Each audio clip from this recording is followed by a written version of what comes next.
Washington, D.C. is a perfect example of where leaders come together from all over the world and all walks of life. Anyone can be a leader. But if anyone can be a leader, why isn't everyone a leader? Why do some rise up in times of conflict, while others don't?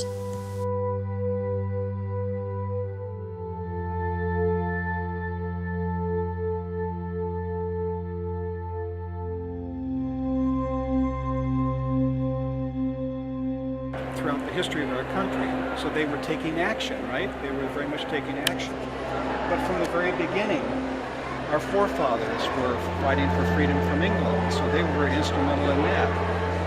So we have a copy of the Declaration of Independence.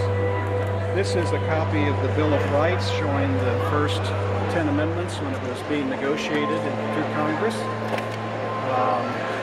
We have here the 1964 Civil Rights Law, establishing equal rights for all citizens, particularly the African Americans.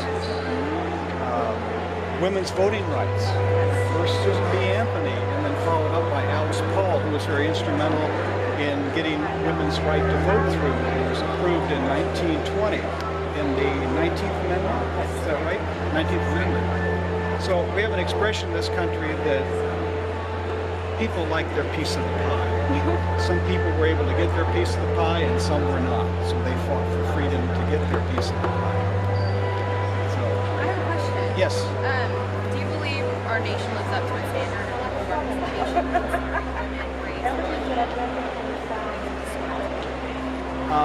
We're on a mission. We've got a lot more to go. That's the way I would say. We're a nation in progress. We still have a long way to go on a lot of issues, whether it's gender issues or whatever. So yes, I think we've got a way to go. Even when slavery started in the 13th Amendment, even after that was passed, the 14th Amendment had to be passed because the rights of the 13th Amendment did not cover everything. And then the 15th Amendment, right.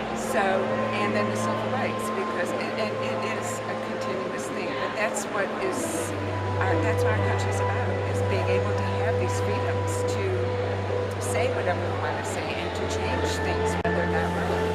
Yep. This couple acknowledges some of America's leaders who stood up for what they believed to be right from the country's founding to the Civil Rights Movement. The Holocaust Museum in D.C. remembers one of history's most atrocious moments. It also commemorates some of its bravest leaders. The museum's Some Were Neighbors exhibit acknowledges that despite the circumstances and danger present, everyone had the choice whether or not to help their Jewish neighbors.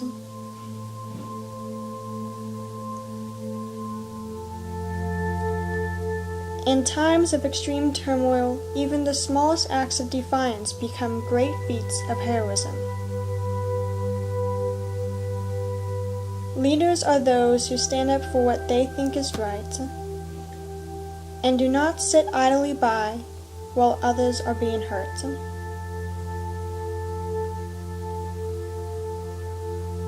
They are the ones who make a difference.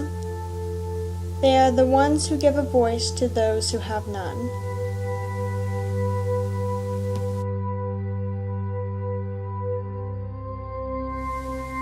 Leaders are those who rise up in times of conflict.